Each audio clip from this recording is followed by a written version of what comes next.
I don't know why I thought it would be a good idea to film outside, but I'm too committed now to turn back. So let's go ahead and do the April reading wrap-up, starting with 2-star reads. Halloween by Silver Ravenwolf. So I know Silver Ravenwolf is not a great pagan author. She's often called $signs Ravenwolf, and her writing is not like super good. But her book Teen Witch was like an introduction for me into what paganism was or what it could be, and it's something I read at a very formative age. So because of that, I've always had like a little bit of a soft spot for her. And as I was going back through like Scott Cunningham's old works, and this one also happened to be on Kindle Unlimited, I thought I would pick it up, especially because I'd never read it before, and Halloween is obviously my favorite holiday. As an adult, I really can see where all the critique about Silver Ravenwolf comes from. Her writing style isn't actually fun and approachable, as I would have argued to you as a teen. It's kind of just like stupid and a little too juvenile, even when it's supposed to be an adult book. Moving me into Marked and Claimed by Charlie Harper. I read this as part of the Paranormal Love in the Night readathon, and you can see a longer review of this up here. This is a shifter novella story. I don't think the writing in it was very good. I thought it was supposed to be a paranormal romance, but it's actually paranormal erotica. So right away, it was not doing well with me because I like more relationship building than steam. But on top of that, I don't think the steam is that good. The world building is chaotic and poor, and the writing really needed an editor. The Magician by Rebecca Sterle. This is part of the Amazon Original Stories Good Intention series, and as such, it's going to have its own longer, full, standalone review. Obviously, this was not a great start to the series since it's here at 2 stars. To be fair, literary fiction is not my thing, but this is more like an essay than it is a story. It very much feels like one of those personal essays I'd have written in my like Intro to English 101 college course. I wouldn't say the writing is bad, but I would say I don't know what the conflict is. I don't know why the characters are acting the way they're acting. It felt very selfish and self-centered. It felt like it was trying to be deep, but was actually giving me like super shallow, afraid to talk to each other vibes. They set the story in 2019, and it's partially about like how they're trying to renovate their home and deal with like a crappy contractor. And the whole time, all I can do is think about how all of this shit is gonna hit the fan in 2020 and when the world comes to a standstill. Maybe set this in 2018, which FYI is not a big part of the story, but it is how the story starts off, which leaves it to feel more central than it is, and you keep wanting to like follow up with that thread. Island X by Dean Jarvis. I did this as part of my Read What You Own challenge, so there'll be more thoughts and feelings in that video. This is one of the many books I started and didn't finish in that challenge. I was really excited to tackle it because it has dinosaurs on the cover, and I love a Jurassic Park trapped in the prehistoric era kind of moment. Right away, I could tell it wasn't specifically for me because it's definitely supposed to be like an action-adventure thriller, and it's a military-based mission kind of thing. The writing is terse and maybe intentionally so, but I did find it abrupt and unpleasant and throwing me into action because these people had standing orders but not any real motivation, and that's difficult for me. Even though it ranked really low on my Read What You Own challenge, I still ended up going a little bit further in it just for the cover alone, and that was kind of a mistake. Next is Renegade Refuge by Krys D. Wilie. This was also part of the Read What You Own challenge, and it was the thing that I thought was dead last worst thing I read as part of that challenge. I only read about 1% of it, and for the most part, I haven't counted everything I did like 1% of on my Read What You Own challenge this month, just because it didn't feel super authentic, but I am including this one because the beginning I read was so off-putting. It actively made me think this is word soup, this is poor character motivation, this is super cliche, melodramatic, and for no reason. It's a prologue and a first chapter, that's all I got through, and I hated my time in both of them like so much. The Roses of May by Dot Hutchinson. So I read The Butterfly Garden way back in 2016, and I reread it this year, and you'll see it later on this list. I liked it so much that I decided to give the sequel a chance, and right away I realized it wasn't for me. What I like about The Butterfly Garden is Maya, the main female lead who's telling her story. I do not like the FBI agents, I don't like the FBI procedural stuff, and I kind of feel like it was a weird choice to turn The Butterfly Garden into a series just as a rule. because the focus in the first book is on Maya, the victim, their plight, what they went through, how they survived, and a lot less so on the FBI agents. We get a little bit from them here and there, but they don't really feel like characters. They don't have a strong sense of perspective. They don't have a strong presence at all in the book. To strip me of the most interesting part of the Butterfly Garden and move on with these FBI agents feels like a very odd choice. In a lot of ways, I think if I were going to make a sequel to this, I would talk about Maya's life after the Butterfly Garden. Maybe each one of the girls has their own book or gets their own voice in the chapter, where we talk about like their healing, their recovery, what they do or don't like to do now that they're free, you know, their greatest pleasure and their greatest struggle kind of thing. But because these FBI agents had been so cardboard in the first book, and in fact we were focusing in on the one FBI agent I kind of learned to hate, she was giving me the perspective of the killer, and I just don't want that, period. To me, it felt like it was probably quite problematic and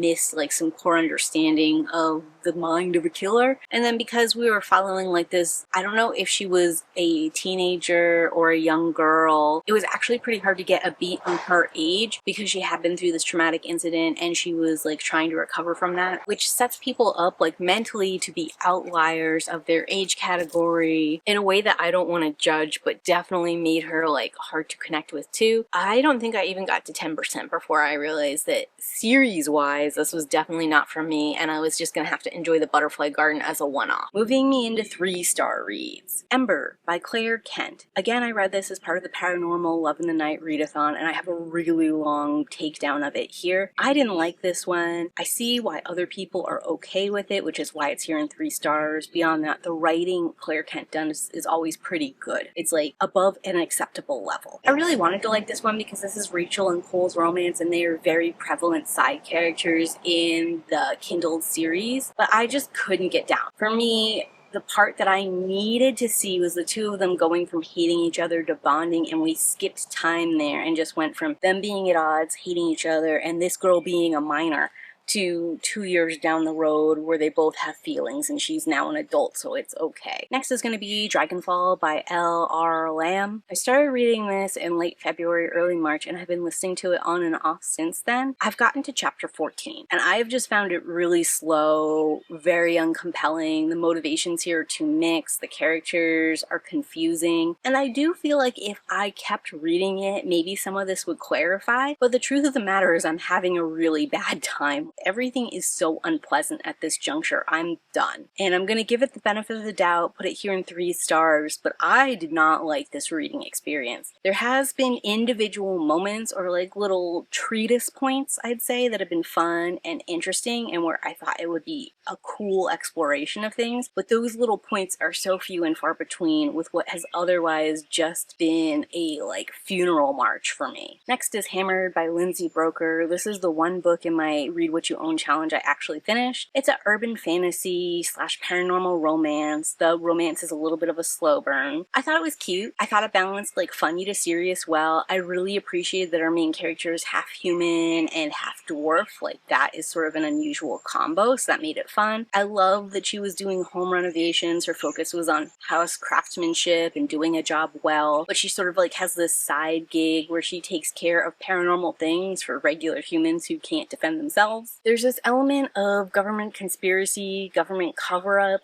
that pairs well for me with the fact that I don't necessarily trust the military, but because then she like gets lured into working for the military, I was really out on that aspect and was having a hard time getting to where she was, even though the characters that she's working with are like a contractor and the head seem like good intentioned people. It just wasn't there for me. I also kind of wonder if this is a follow-up series because the contractor that she's working with has a mate who is a dragon, and it sounds like they have all kinds of adventures and stuff. And the way that she was positioned made me sound like her series came first and now we're doing this one. I'm not necessarily interested in going back to her series, but it does make me interested in the dragon overlords, why they've taken over certain kinds of worlds, why they're not really interested in this world, and what this one specific dragon guy is doing in our world, if he's he's not going to overthrow it. Moving us into 4-star reads, Hero by Claire Kent. My notes say this one was cute but forgettable, and that's pretty funny because I actually turned to look at them to see which one this is. It is about the couple in the mountain that are taking care of child Rena. I do think introducing a 5-year-old child into the dynamic is a breath of much needed fresh air in this particular series. I think the relationship itself is pretty cute. It's not my favorite of what I read in Love in the Night, but it is pretty high up there, and if you want a more in-depth review, I would check out that video first. Rolling me into Citadel by Claire Kent, which was my favorite of the Love in the Night paranormal readathon. This is like the first in what sort of turns out to be a duology because we have Del and Anna, these two sisters, and this is Del's love story. The next one is Anna's. I really feel like the sisterhood dynamic, the family before the apocalypse, and how it carries over after the apocalypse makes this a very compelling read. I love that we started off someplace different, like the Far East area, and then we rolled them into a community a little closer inland. I really liked Del as a character. I found her relatable and fun, very empathetic, and perfect to go on this specific journey with. Hey, sorry guys, literally everything got too hot in the sun, including me, but I guess more importantly, my electronics shut down. But back to where we were. Next read was Sanctuary by Claire Kent. This is the second in the duology where Citadel was Del's romance, Sanctuary is Anna's. While I like this one a lot, I did not like it as much as Citadel just because I didn't like Anna as much as I liked Del. Anna's a really fun, engaging character. I think her romance with Aiden, especially where they start off as like messenger competitors, they do a dangerous job they were competing for together, find a relationship and decide to work together instead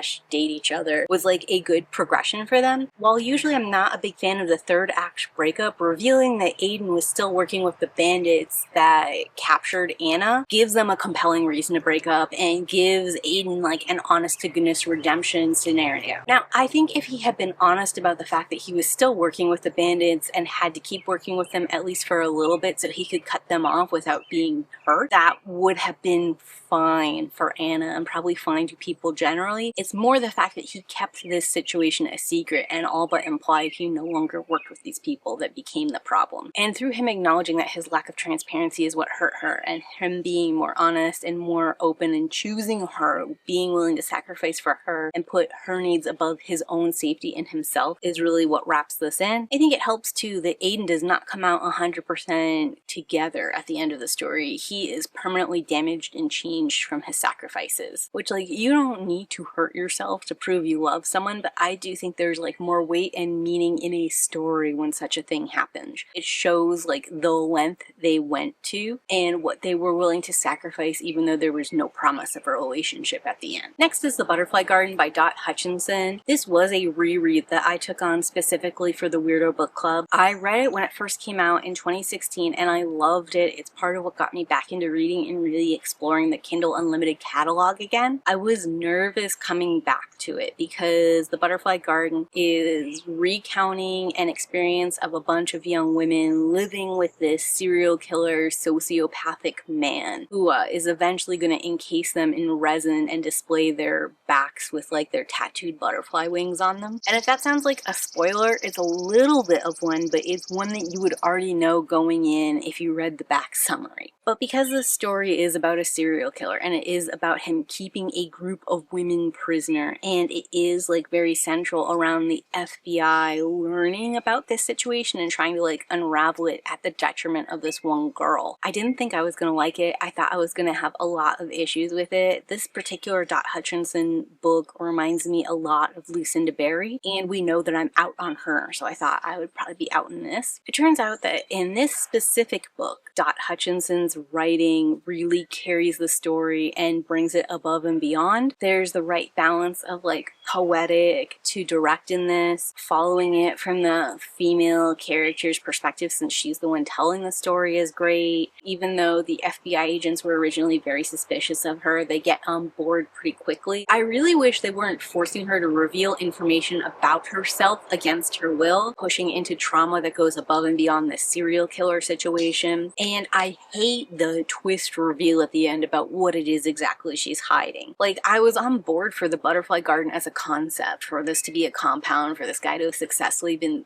stealing and killing women, especially because it seems like his preferences have been carefully selected to be women who have generally been neglected or overlooked by society, although there are a couple key exceptions that are a little bit weird. Like, all of that, I was like, okay, I'll buy this. Okay, this is a thing that could happen. And then this last part clicks into place, and I was like, whoa, that's too much. Totally took me out of the story, and also it was 100% unnecessary. As always with these recordings, I'm filming before I go to the Weirdo Book Club, but I am excited to talk about this one with them. I do think there are some weird and uncomfortable race things mentioned in this book that it was like okay, or maybe even progressive to do in 2016, and here in 2025 doesn't work as well. You know, as a white person, I'm probably not as sensitive or as up to date on this as I should be, but I am more likely to let it go, partially because it is a 2016 book, but additionally because the way it is described, even though it's Maya, one of our victims, like describing the win in this way, I think she's looking at it from the point of view of their captor who's curating all these women, and he is looking to like have a diverse catalog of beautiful women in his group, and all of them like are best suited for certain kinds of butterfly wings on their back depending on their skin tone and what will stand out and how he can like pose and posture them, you know, while they're alive but also in their death. You know, she's definitely telling this story partially because she's required to, but partially she's trying to like set a tone and expectation for these people too. And part of that is like her capturing the perspective of her captors. I don't know if that's something that everyone is considering, if that works for people, makes it better or worse. Certainly there's an obvious sense of ageism, misogyny, and racism involved in who this man has selected as his victims, and I see these descriptions as like an outcropping of that, which makes it sort of like not okay that someone is doing it, but like contextually in the narrative I don't feel like Maya's doing a racism or like the author's doing a racism by describing them that way, because this is the mindset of the killer and it's not supposed to be good. I didn't feel like her descriptions were there to make us think that this was okay or that it was alright to see people this way, if that makes sense. Rolling me into Poppy's Story by Christina McMorris. This is part of the Good Intentions Amazon Original Stories collection, so it'll have a longer, more in-depth review there. I did like this one, and I'm glad I stuck with it because the author's note told me this was a story about a side character, and almost immediately I was filled with dread and didn't want to keep reading from that alone, because I don't like when people take collections or short stories as a way to entice you to read their main series. And in fact, since the main series is about a woman doing like MI6 stuff in a dated time period, I definitely am not interested in that series. I really liked Poppy, and I liked the journey she was on, why she was on this journey at this point in time. I felt like the author did a good job divorcing this character from whatever her main series is and what that character's role was. I think just based off of what the author said and based off of what I experienced reading it, that Poppy's story here happens way before she meets this other character. And I think this has like a great through line, a beginning, middle, and end. It explores motherhood in a couple of unique ways because Poppy has been adopted, so we get that exploration of her adopted mother, but we also get that exploration of what it means to be a child that knows your biological mother abandoned you.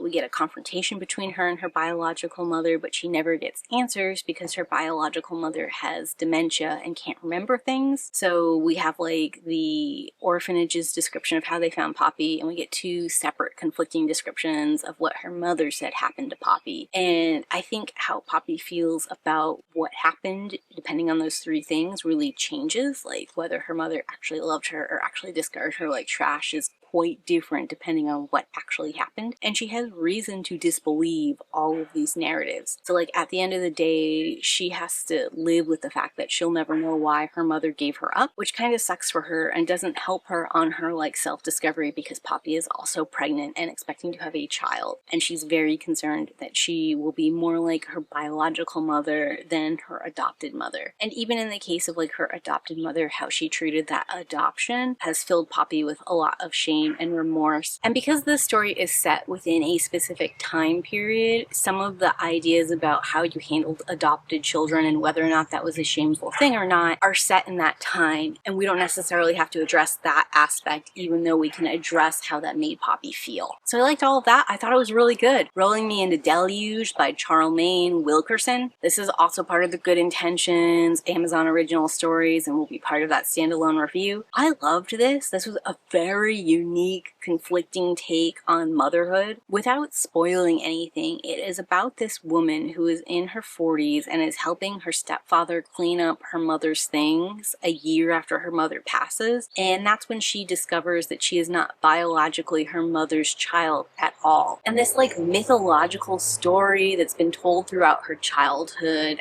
takes on a new meaning and sort of twists how she views her mother, how she views her childhood, how she views her relationship with both her father and her stepfather. Information coming to light about her biological mother and a few other things. It's really great. It's about a woman dealing with something like this in her 40s when she has children of her own and a stable family. A little bit, I wish we had focused more on those children and her family relationship, but I understand why we didn't, because the situation she found herself in and the complexities there were so much that like trying to add all of that together in a short story would have been way beyond the scope. But I think it's asking hard questions about what it takes to be a mother, about how you feel about people after certain secrets are revealed, whether or not that taints old memories or taints the good deeds they done for you. Really asking us a lot of hard questions and making us examine a lot of things that maybe we thought we had a solid opinion on. Rolling me into 5-star reviews. Faded Blades by Ilona Andrews. I started reading this one after I finished the first T.A. White Firebird series because I wanted to read more like that, and this is one that Heather over at Hia Booktubes recommends. It is definitely giving the same kind of vibes. It's like a fun sci-fi romance adventure. I think the two main characters here have a lot of great chemistry. I liked the world building here in the science fiction section. I love what their goal is, why they're at odds, how they come together. All of it is just working really well. It's a really quick, easy read.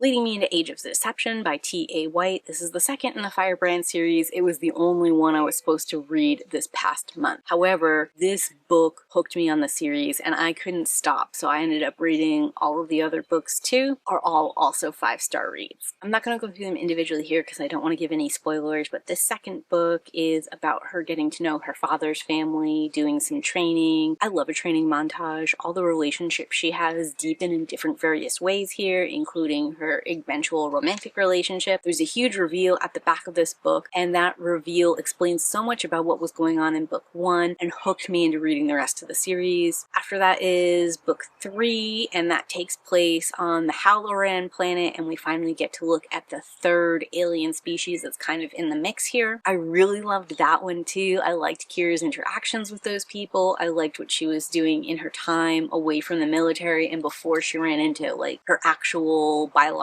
race. We get a lot of insight into the other survivors of the camp that she's sort of been like hiding and protecting. There's like an Olympics kind of sci-fi game going on in this, which is giving you a little bit of Hunger Game vibes because to stay on the planet you have to keep being part of these competitions, but not so heavy Hunger Games vibes that people like die if they don't win the competition. Although these competitions are dangerous and your life might be on the line if you mess up at critical junctures. This book has a couple of what I would consider necessary reveals and really interesting lore tidbits. It's easy 5 stars, but out of all of the books in the series, I'd say I probably like this one the least. So a little spoiler alert for my second quarter reading wrap up. This one's probably going to be the one that's the worst book in the series. Although I guess I'll have a couple more months to think about it. Rolling me into the 4th book where Kira finally gets to do her adulthood challenge. I'm conflicted a little bit about some of the reveals and the way those are handled in the 4th book, but I really like some of the interaction she gets with the other survivors of the camp that she she had been found in. And I like that a lot of people were maneuvering to make Kira the special someone, but she gets to the point where she could become this special chosen one someone, and she realizes that she is not supposed to be it, which I guess is kind of spoilers for that part, but I love that we're not doing a chosen one story, at least not in that traditional way, in that we're showing that you can be important and a key player in the series and not be the main character of this one specific aspect of the series. And then the fifth book I can't even talk to you about at all without spoilers, but let me just tell you, it is chef's kiss amazing. And even though it is not the last book in the series and the last book hasn't come out yet, it left me in such a hopeful, upbeat, positive place that I am okay that there's another book coming out and I don't know when. And if for some reason T.A. White never gets around to finishing the series, I am at a place where I'm happy. And last is going to be The Haunting in Room 904 by Erika T. Wurth. This is a book I went into with no information at all, and I was just surprised from the start. It's a book that starts you right in the action, it's gripping, it takes you from jump, and it just keeps going. It's very strong as far as writing goes. I liked the mythology, I liked the interplay of different things going on in it. It's great as far as like the paranormal haunting part goes, and even though it's doing like a series of vignettes of little hauntings and little things, all of it is tied together to this larger mystery and this larger personal journey that our main character is going on, where she's still like dealing with the suicide of her sister and her coming into her powers through like this traumatic event that kind of train wrecked her whole life trajectory and changed everything she thought she knew about the world. It's really powerful, really well written. This is written by an Indigenous author and has strong Indigenous people themes throughout the entirety of it. It's got like a strong white people be bad even when they're trying to do the right thing kind of vibe, which is why you can't be trusting them. And I liked the way that was presented. I think it's not going to be for everyone, but for me personally, it was amazing. And even though these two genres are very different and the kind of stories they're telling are very different, this book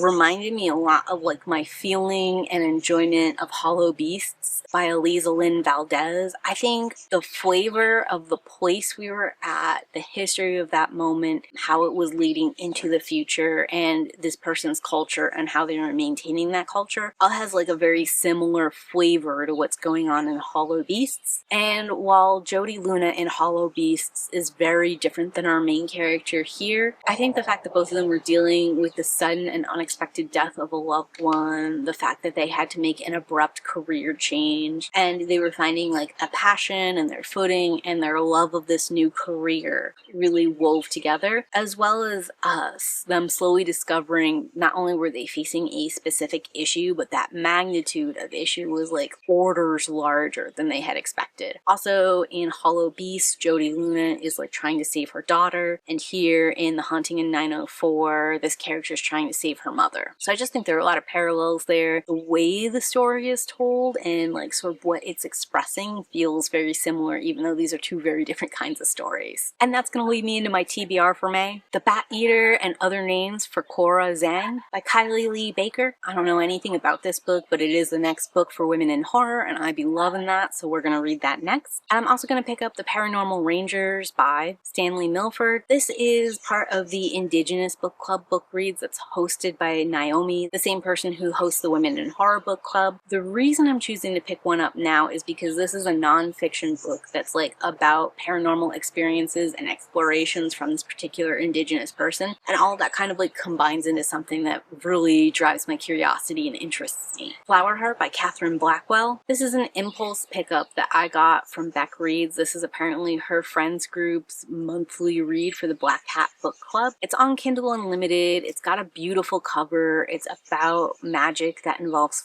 poisonous flowers coming out of her father's chest. And rumor has it there's some kind of LGBTQA aspect to it that I'm sort of curious to uncover, because it doesn't sound like it's actually going to be the main love interest, but maybe it is. Lestat the Vampire by Anne Rice is still on my TBR. I did not get to it in April. I read a lot of really long books this past month, and that really just didn't leave space for that. Plus, I was in the middle of my One Dark Window project, and that took forever to write and script and film. You know, knock on wood, you guys get to see it this month. Right now, everything is on track to release it on time.